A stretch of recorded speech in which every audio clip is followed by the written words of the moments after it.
The first of the 4 KMF core sessions, Macro and Markets, could not be timelier as we center in on global macroeconomics and local impacts. Here, to unpack it all, we have Karen Harris, Managing Director, Macrotrends Group, Bain & Company, Louis-Vincent Garve, Co-founder and CEO, Garve Capital, Dr. Miao Yanliang, Managing Director and Chief Strategist, China International Capital Corporation Limited. And to moderate this discussion into where we are today, please welcome Seng, Head of Strategy at Khazanah.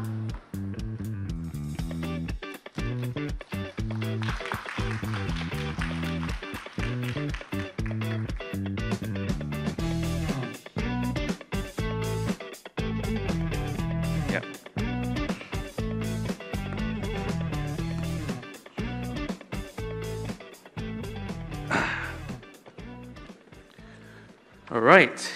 Welcome to the first panel session, Macro and Markets. Today's topic is really around global macroeconomics and local impact. We have with us the pleasure of having Karen, Managing Director of Bain & Co.'s Macrotrends Group, who provides insights on macroeconomics, macro-social and geopolitics to clients globally. We have Louis. Louis is no stranger to this part of the world. We use his research a lot. He co-founded Garve Capital with his father and Anatoly Kaletsky. And the thesis when you started, I guess, Louis, was that Asia will be the engine of growth. And it is a place that we should focus on. And last but not least, we have Dr. Miao. He's currently the Managing Director and Chief Strategist of China International Capital Corporation, CICC, really the leading investment bank out of China. Prior to this, he was with SAFE for 10 years, and as well as an economist at IMF. Now, I guess, normally when we talk about macro and markets, there's always this, what has been happening in the last 2 years is we kept talking about an American recession and interest rates. Now, that's something that I do not want us to talk about. I think what we want to talk about is something more long-term, or at least something in the medium term, and really what should we all be looking at. So let me start by saying, by quoting Dr. William Schurz. He was a founder of American Institute of Foreign Trade. He said this in 1946, "Borders frequented by trade seldom need soldiers." And this was post-World War II exuberance and hope, really, as the world sought to rebuild itself. But over the years, of course, we've seen this ebb and flow. And in this macro and markets panel, we seek to do 2 things here today. Firstly, I would like us to examine how true was that statement, or how true is that statement in this post-global and some would argue post-Western world. I think underpinning this discussion, I think we've earlier in Dr. Michael's speech, we spoke about energy and how energy return on fossil fuel has diminished or declined, and really underpinning this is the grey rhino in the room. How do we move towards a more sustainable transition use of energy? And then obviously there's a big elephant in the room, demographic shifts globally. Whether it's a dividend or burden, it really depends on where you come from and where you're speaking from. So that colors that. And of course, geopolitics, everyone's favorite right now. And after a relatively benign period, we now see the return of great power competition in its new form. And then in an interconnected world, this complexity makes it even more obvious, makes the world more visibly polarized. I would argue it has always been, but it's just more visible, whether domestically or regionally or globally. And of course, we have technology, the excitement around AI, and the holy grail of quantum computing in the horizon. So the second thing we'd like to examine, and given the people in this room, how should we think about emerging structural change in the global economy? Whether the CEOs and management and board members present in this room, policymakers in this room, how should they think about these things? And of course, investors that have been riding on low rates and a rather stable economic regime, maybe it's time to earn our keep as investors. So Without further ado, let me begin by having opening remarks from each speaker or each panelist, and I'll start with Dr. Miao. Over to you, Dr. Miao. Thank you. I want to begin by thank Khazanah for having me. Attending this event is really inspirational. We have heard from the Prime Minister, from the keynote speaker. I have learned a huge amount. True to this name of the forum, Megatrend, I want to begin by picking 3 megatrends that I think will fundamentally reshape global macro and markets. Number 1 I see is the great divergence between China and the US. Starting from inflation.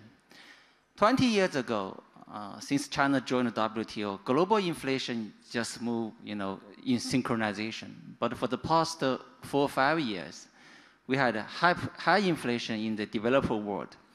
We had disinflation and almost deflation in China. This has never been seen for the past 20 years. After inflation, we have, the bond rate divergence. The US 10-year rate at 4%, Chinese 10-year rate at 2%. 10 years ago, it's exactly the reverse. China at 4%, US at 2%. And then on top of that, we have the real economy divergence. China and US PMI, historically for the past 10, 15 years, highly correlated. The correlation is like 0.7, 0.8. For the past 5 years, the correlation has dropped to 0.2. So, you think about this US and China divergence, we have to wonder what are the reasons behind it. I think one of the key reasons is really domestically. China and the US are at a different cycle, especially in terms of financial cycle, which is really the co-movement and the credit and the real housing prices. So China has entered a down cycle of financial cycle. It's deleveraging. US is on its way to leveraging up. I think this China-US divergence will be here to stay for the, we talk about like 3 to 5 years. So that's the number 1, US-China divergence. This looks as if it's challenging, but it's also, I think, opportunities. I talk about a declining correlation.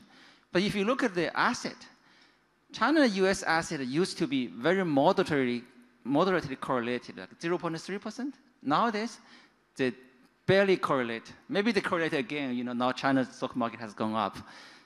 That actually offers a great opportunity for diversification. So that's number one, megatrend. Number 2 megatrend I see is the rewire of globalization. That also partly contributed to China-US divergence. I want to give you 2 numbers, both in terms of 10 percentage points.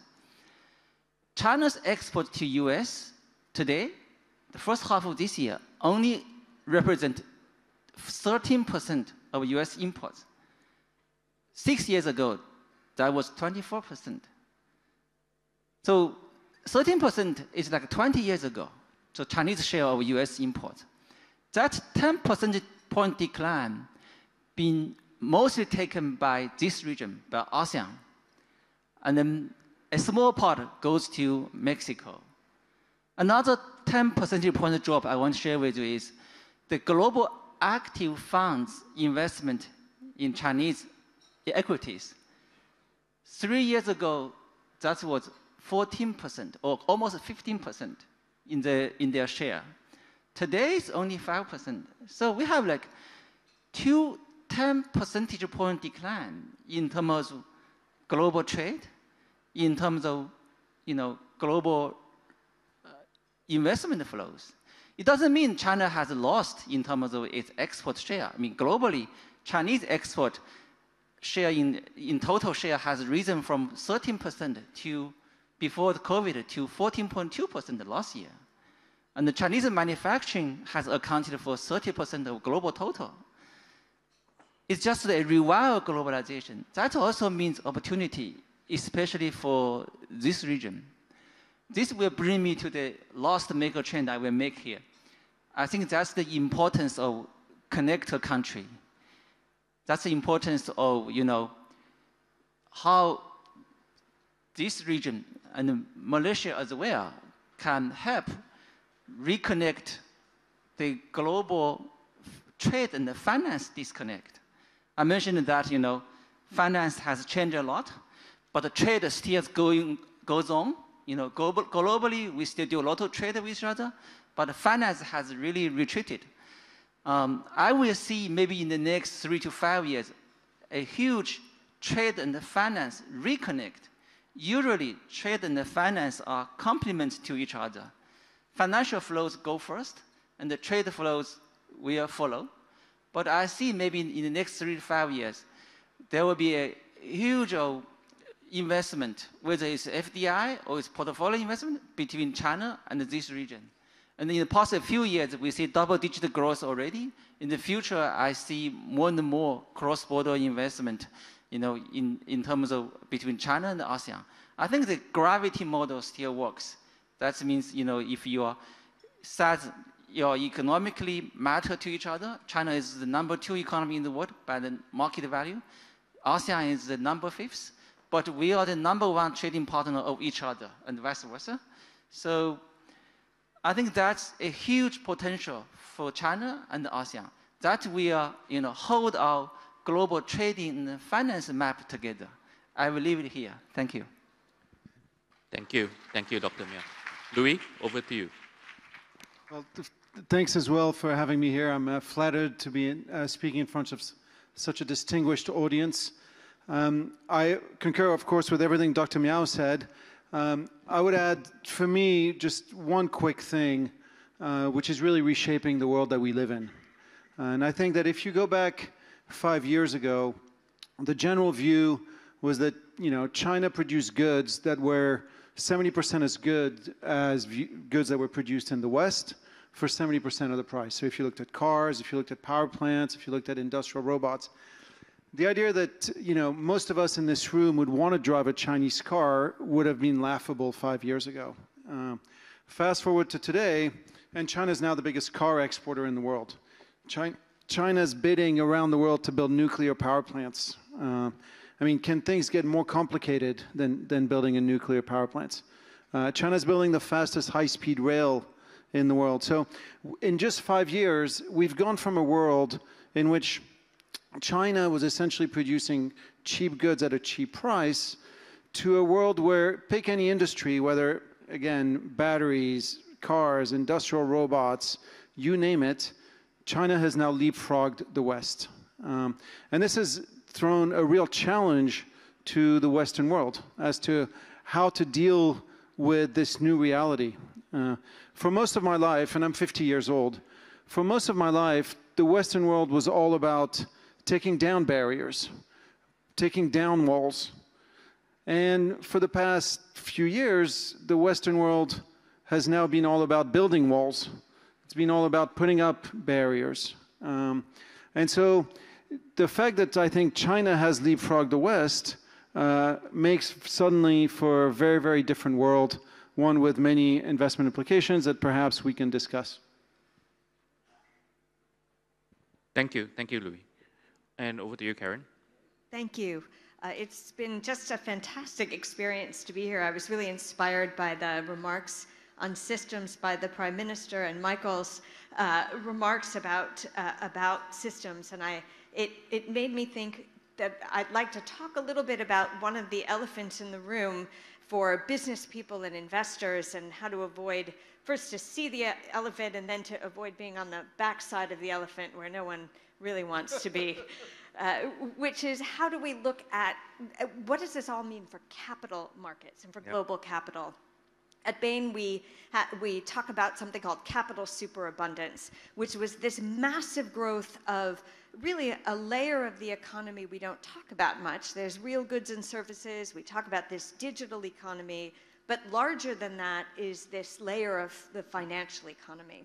And that has grown enormously over the last few decades, thanks to demographics, baby boomers aging in peak savings in the 90s and 2000s, thanks to technology and a plateau where we were monetizing it, but not really investing in capital over the last, really before a very recent period, through oil being unevenly distributed and creating wealth funds in places like Malaysia and the Middle East that contributed to capital, through central banks fighting deflation in a very globalized world using very financially inflationary policies, and through export-led growth, which was a phenomenal success model for Japan, for the Asian tigers, and for China, suppressing domestic consumption, funneling that money into exports that were sent abroad and to building a dynamic industrial economy.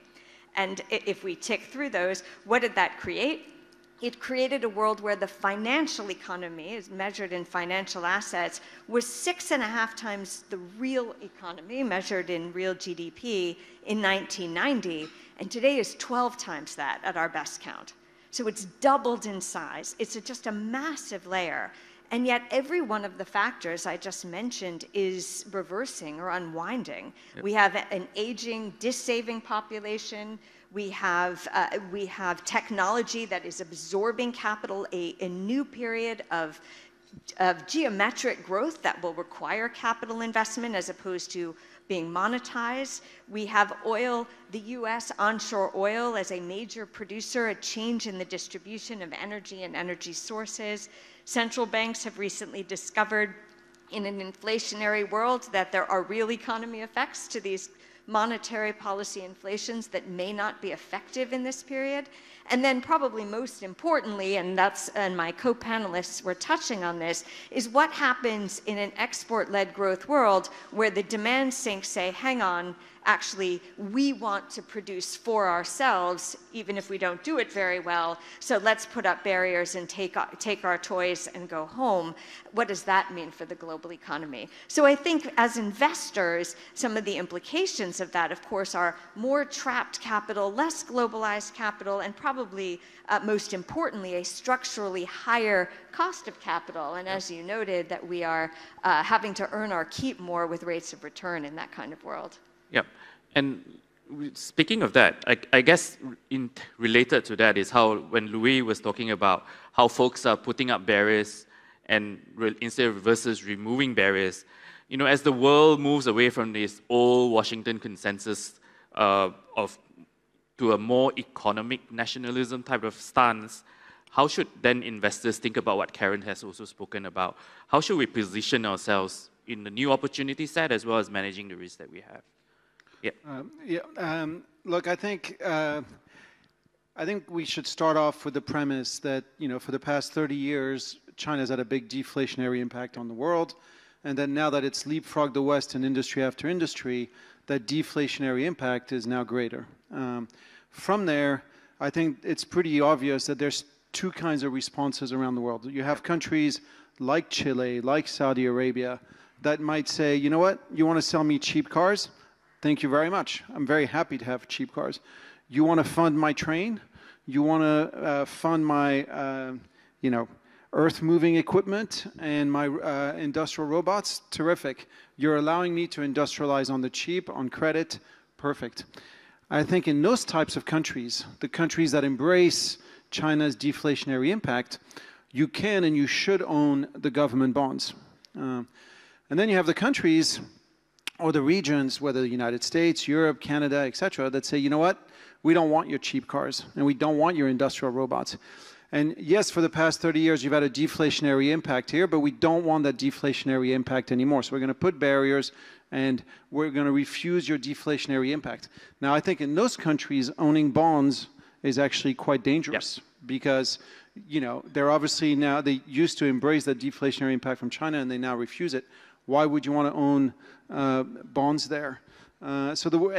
Which brings me to what I think is fascinating.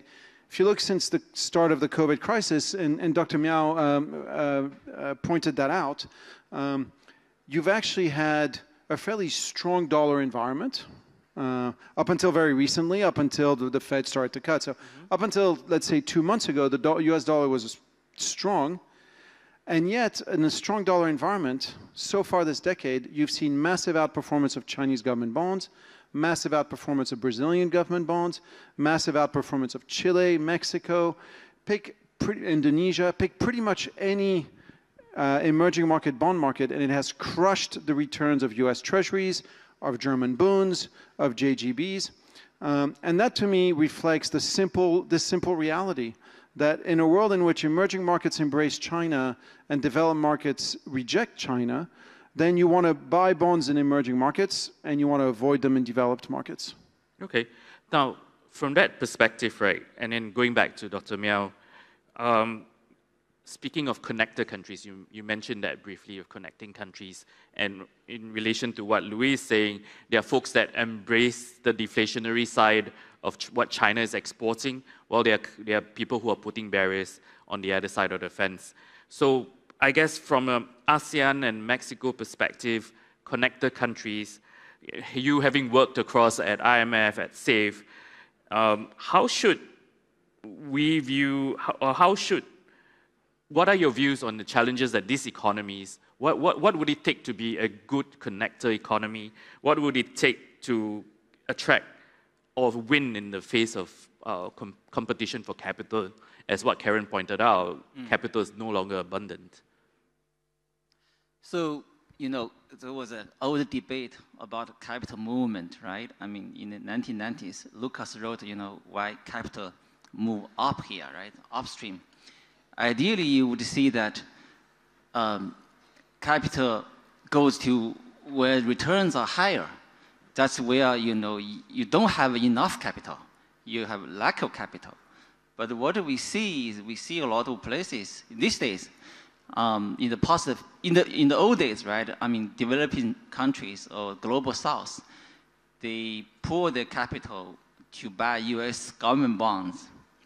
That's a recycle. And then in the past few years, we see not public capital, not public money, but private money. They all go to U.S. to buy the big 7 companies.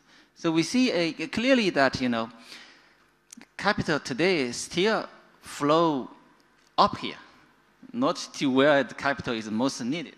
Yep. So that's where we will see that, you know, we see a scarcity of capital in some area.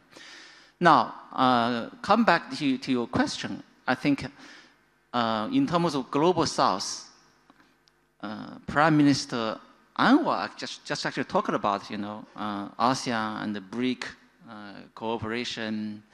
I think that's important because in terms of whether it's in terms of complementarity, in terms of different stages of development, different positions in the supply chain, the value chain, China and the global south has a lot of complementarity. But also, I think now we have, maybe for the first time in a long time, it's really that China can actually still start thinking about export some of its capital to the global south.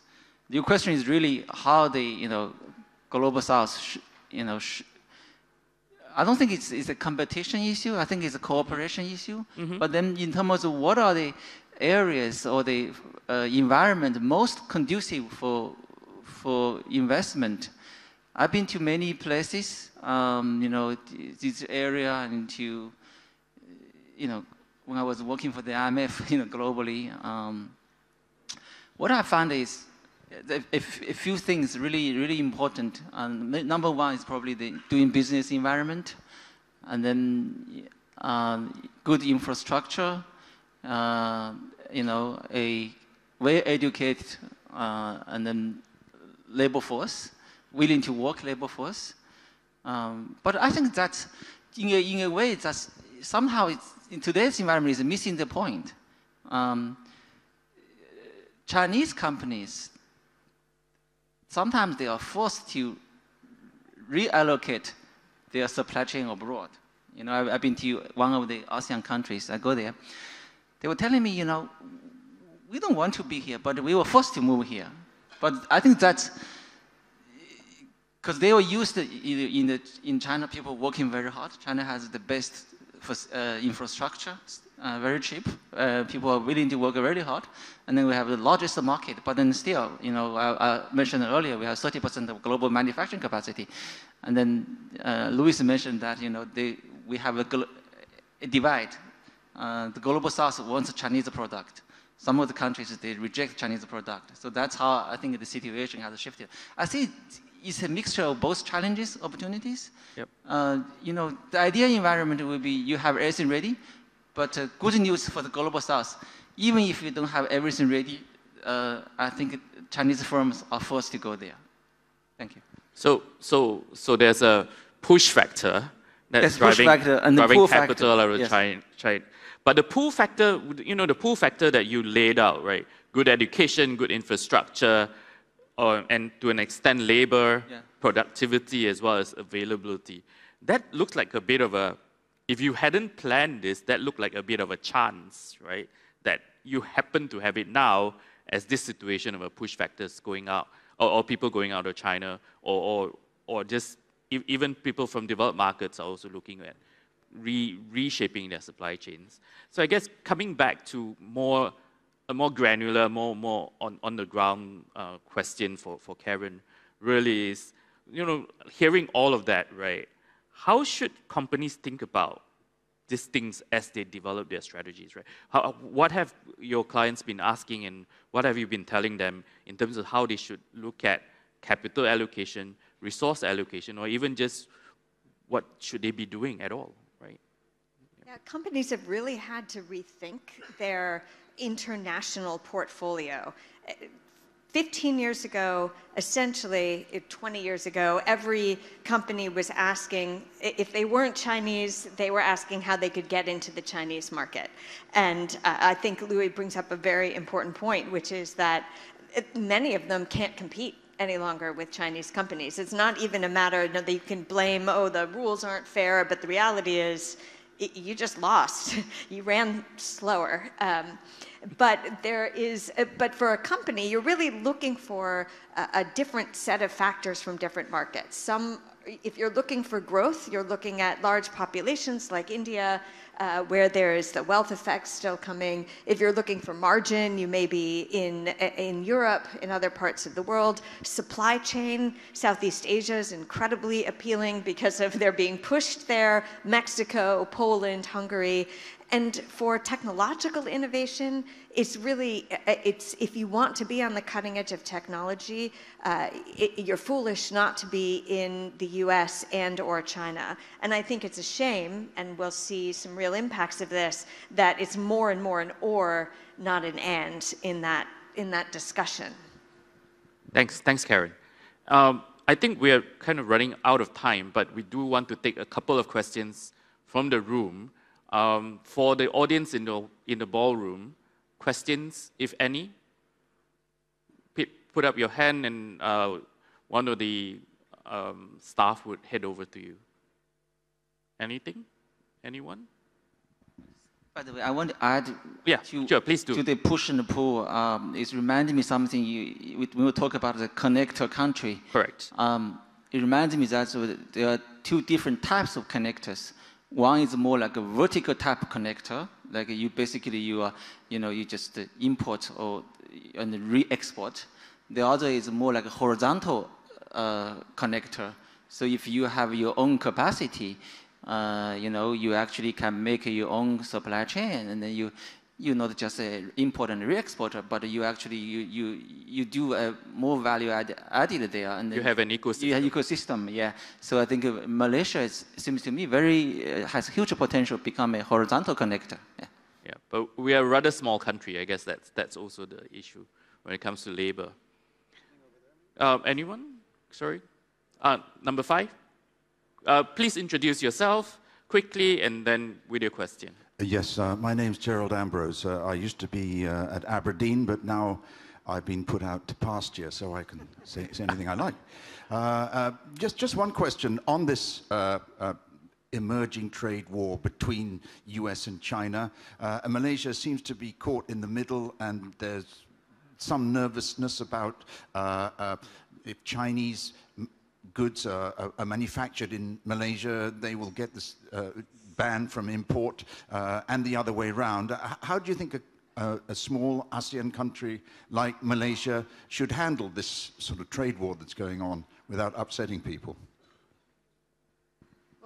I'll start. I think the Prime Minister actually touched on this very nicely, which is within ASEAN, there's a tremendous amount of economic heft to say, thanks, but I'm going to sit this one-on-one game out and be quite neutral. We see countries like Brazil, ASEAN, Saudi Arabia all have the ability in this in this environment to say, well, thank you for India, probably the best example, to say thank you for your kind remarks on letting me pick one side or the other, and I'll think about that for a long time and avoid it. So that, I think, is really a very different situation than a sort of Cold War 2.0, which I think is a misnomer for this period.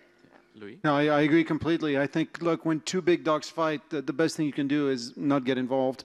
And I think if you look at the past few years, most ASEAN countries, I would say all of them, except perhaps for the Philippines, have done a great job of staying out of the fight and, frankly, benefiting quite handsomely from playing sort of one side against the other. Look, I think if you look at the economic performance of Malaysia, of Indonesia, of Vietnam, and yes, of course, of India in recent years, one could easily argue that if anybody has benefited from the breakdown in the U.S.-China relationship, it has to be ASEAN. Now, of course, I tend to think the world is a better place when there is less conflict rather than more. But you know what? We don't get to make the rules. We just get to play the game. You play the board that's in front of you. If anything, ASEAN is in a pretty good position to benefit from these tensions. Dr. Miao? Yeah, same here. I think, the Prime Minister said very well, neutrality. I think he said super neutrality, something to that effect. Yep. Yeah. Look, I mentioned the gravity model. The gravity model, other than economic size, you have elements of distance, right? It's actually the distance matters. No, the distance is not just a physical distance. Today's world, we have this, so-called geo-economic fragmentation. We have geopolitical distance. What really deflected global financial and trade flows is really this geo-economic fragmentation. I think in this region, you just let business be business, let the gravity model work, in terms of economic size, in terms of your supply chain, and then you will do very well. As Louis mentioned, to me, it's almost like a windfall, from the sky. You just take it. Yeah. Now, let us take a question from the virtual audience. We can see that here. With US-China relations in flux and industrial policy globally reshaping global competition, how do you see China's position in the global supply chain evolving? Can China retain its dominance? Dr. Miao, would you like to take that first? Yeah, this question is very timely, but in a way it's a bit unfortunate. China is doing very well in certain area. Louis mentioned the EVs. Yep. But China also lag behind in certain area. China has its economy of scale in the AI. I think the US is doing well in that area. In an ideal global world, if US and China in good terms, China can help on energy transition. US can help on computing or the AI innovation. That would be ideal world. But now, if we talk about a fragmented world, in that sense, I would say China's manufacturing capacity. I mentioned earlier that we have, I think, 4 advantages that will be intact for the foreseeable future. Number 1 is we have the largest middle class market. Number 2, we have the most willing to work and the well-trained labor force. Number 3, we have the most comprehensive supply chain. Number 4 is China's infrastructure. So this, I think, will be there. Will be there. That's That's the fundamental strength of the Chinese economy. I'll maybe give you just an anecdote to finish. I have always driven a German car when I worked in the US like 20 years ago, or even after I returned to China 10 years ago, I always drove a German car until last year. My staff telling me, you got to switch to a Chinese EV. Once you switch, you will never look back. I really doubted, huh? And then I switched. Man, that's what an experience. You definitely will not look back. Yeah, I think that says something about the competitiveness, but that doesn't happen in a day. You know, when I was an industrial engineering student, we tried very hard because the question mentioned industrial policy. China tried very hard for 20 years trying to catch up in the traditional internal combustion engine car. It didn't work. And China switched to these EVs. And the EV, both in terms of, I think we benefit from two things.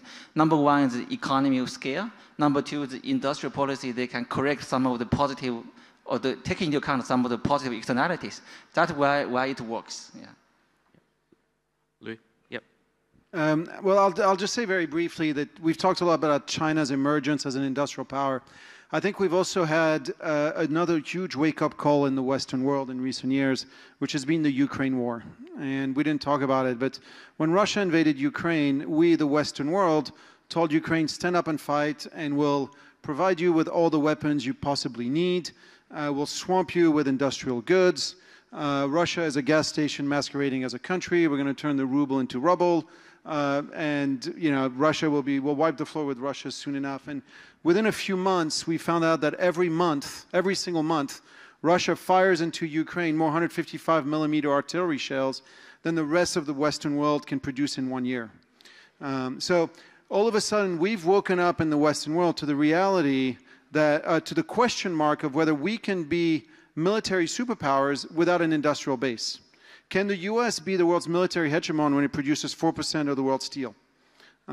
It turns out that the answer is no. It's fine if you want to invade Iraq or Afghanistan, but if you want to take on a proper industrial power like Russia, forget China.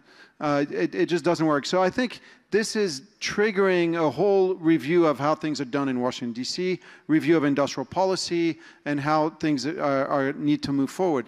And so I think the push towards reindustrializing in the West is linked to many things, but it is first and foremost linked to the geostrategic and military imperative of being a military superpower without an industrial base doesn't work.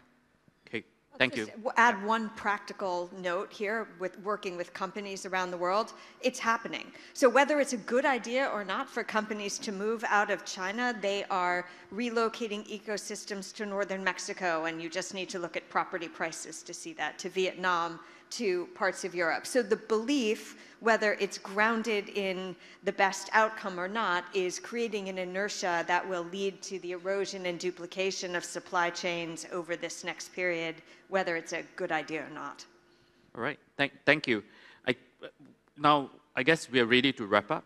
And from what we hear, you know, we see all kind of scenarios that lead us to the next session, really, when we start talking about China and India, as well as, you know, who will be the present and future kings in that session. This is a good segue. I guess I'll invite each one of you to kind of close for a minute each, and really, you know, what can we anticipate remaining true as we enter kind of this new world, right, where things have changed. That's one thought that perhaps we could share. But again, any other closing remarks from each one of you? I'll start with Karen. Just a note of positivity here in Malaysia, such a well-positioned place to capitalize on the big dogs fighting in terms of the opportunities for supply chain, for focus, for education, just the thoughtfulness. We've seen, Michael gave a powerful example of Estonia, that with real strategy and focus, there's just a tremendous amount of upside. So that's, I think, the hope at the bottom of this Pandora's box we've been talking about. I'll also like to finish on a note of hope, because for the past 8 years, the single most important economic relationship in the world, that between the United States and China, has been extremely tense. And Now, what we do know is whoever wins the election in a month's time, the whole staff at the NSA, at the State Department, at the Defense Department will change. And I think most people anticipate that if Donald Trump is reelected, he'll come in, be a wrecking ball once again. But the people around him are not the same. And I think that's very important. Last time around, you had guys like Mike Pompeo, John Bolton, big neoconservatives who take very adversarial relationship with the rest of the world.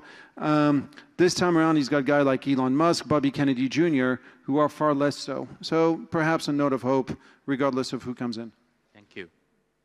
Finding the potato from the probable to the possible. I have to pay kudos to this event because, you know, I used to work for a sovereign wealth manager for 10 years. But I feel that, you know, you have done a great service, not only, you know, to make money, to do well, but also to do good, to, you know, do knowledge transfer, to do innovation diffusion. And then I think that's very important. And then you have, I mean, together, maybe we, you know, by sharing our knowledge and by communicating to each other, we can, you know, make the world a less divided place. Thank you. Thank you. Please join me in thanking this exceptional panel. Thank you very much. Thank you. We'll move on to the next one. Thank you, Seng and panelists, for that brilliant discussion. Can we invite you all to step to the front to take a photo?